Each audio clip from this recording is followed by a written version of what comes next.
वाक्सॉल गाड़ी तैयार की, जबकि बाद में पाकिस्तान के मशहूर जमाना बेडफोर्ड ट्रक इस प्लांट में पर तैयार किए गए। 1953 में एक्साइड बैटरीज ने पाकिस्तान का पहला बैटरी प्लांट लगाया।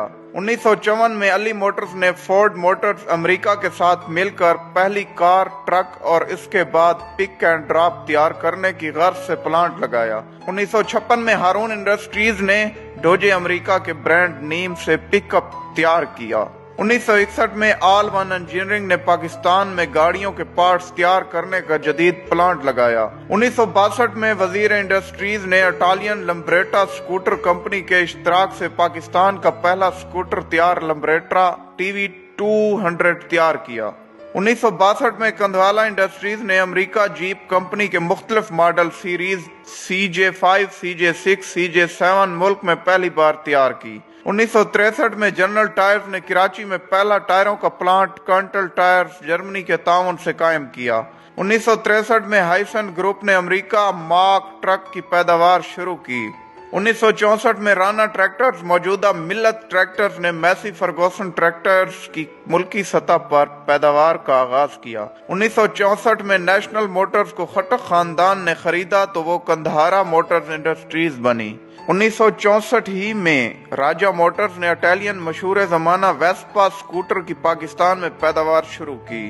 1964 इटलस ऑटोज ने पहला होंडा मोटरसाइकिल का प्लांट लगाया। 1965 में जाफर मोटर्स ने मुख्तलिफ ऑपरेशंस जैसे trailer bed, ambulance, fire brigade के लिए गाड़ियां तैयार करने का आगाज किया। 1965 में मानो मोटर्स ने टोयोटा गाड़ियों की मकामी सतह पर पैदावार की बुनियाद रखी। फिर आता है कहानी में वो मोड़ जहां से शुरू होने वाला इंटरवल आज तक खत्म होने का नाम नहीं लेता। 1972 में तमाम ऑटो सनतों को कौमिया कर पाकिस्तान ऑटोमोबाइल कारपोरेशन का नाम दिया गया। अली मोटर्स को अवामी मोटर्स, वजीर आला इंजीनियरिंग को सिंध इंजीनियरिंग, हारून इंडस्ट्रीज को रिपब्लिक मोटर्स, गंधारा मोटर्स को नेशनल मोटर्स, कंधवाला मोटर्स को नया दौर मोटर्स, हाइसन को मार्क ट्रक, जाफर मोटर्स को ट्रेलर डेवलपमेंट कारपोरेशन का नाम दिया जाता है, जबकि राना ट्रैक्टर्स को मिल्लत ट्रैक्टर्स का नाम देकर पाकिस्तान ट्रैक्टर्स कारपोरेशन का इदारा कायम किया गया। माजरत के साथ भुट्टो साहब भी किसी के मंसूबों पर अपनी तख्ती लगाते रहे,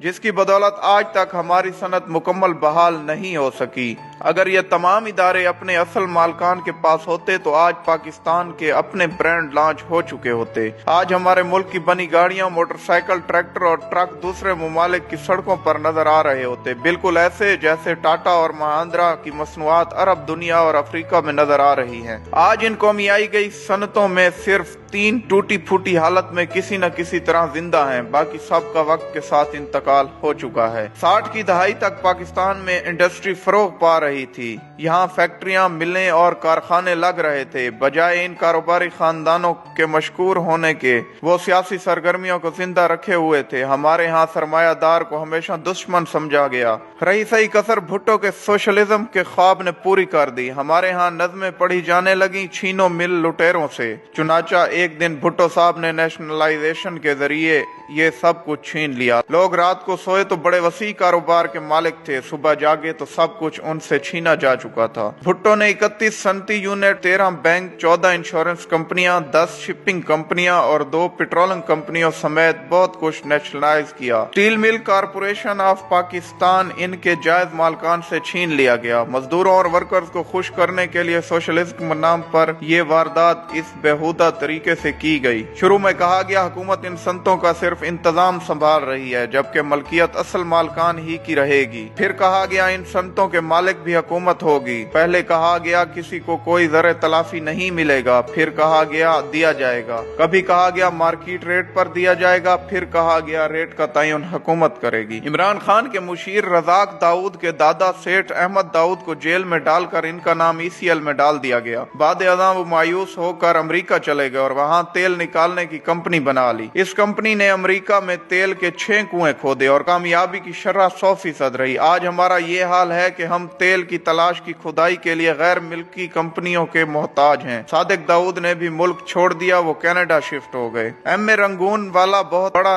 कारोबारी कारोबारी नाम था। वो रंगून से मुंबई आए और क़याम पाकिस्तान के वक्त सारा कारोबार लेकर पाकिस्तान आ गए। वो यहाँ 1 या 2 नहीं 45 कंपनियां चला रहे थे। इन्होंने भी मायूसी और परेशानी में मुल्क छोड़ दिया और मलेशिया चले गए। गर्ज ये कि तमाम इन्वेस्टर जिन्हें आज हम ढूंढ रहे हैं वो सारे पाकिस्तान छोड़कर मुख्तलिफ ममालिक में शिफ्ट हो गए। मजदूर अब सरकार के मुलाजिम थे, काम करने की क्या जरूरत थी। नतीजा ये निकला, एक ही साल में कमाई गई सनत का 80% बर्बाद हो गया। ज़री ग्रोथ की शरह 3 गुना कमी वाक़ हुई। नौबत कर्जों तक आ गई। जितना कर्ज मशरकी और मगरबी यानी मुत्तहिदा पाकिस्तान ने अपनी पूरी तारीख में लिया था, इससे ज्यादा कर्ज भुट्टो हुकूमत ने चंद सालों में ले लिया। खित्ते में सबसे ज्यादा अफरात ज़र पाकिस्तान में था। अदायगियों के खसारे में 595% इजाफा हो गया। स्टेट बैंक हर साल एक रिपोर्ट पेश करता। भुट्टो ने 4 साल स्टेट बैंक को ये रिपोर्ट ही पेश न करने दी ताकि लोगों को इल्म ही ना हो कि कितनी तबाही हो चुकी है। हम भी क्या लोग हैं, अपनी इंडस्ट्री अपने हाथों से तबाह करके अब हम चीन की मिन्नतें कर रहे हैं कि यहाँ इंडस्ट्री लगाए। दुनिया 40 साल से कंप्यूटर इस्तेमाल कर रही है और हम आज तक एक माउस नहीं बना सके। दुनिया 30 साल से मोबाइल फोन इस्तेमाल कर रही है और हम आज तक एक चार्जर नहीं बना सके। पाकिस्तान का खाना खराब करने में जुल्फकार अली भुट्टो और पीपल पार्टी का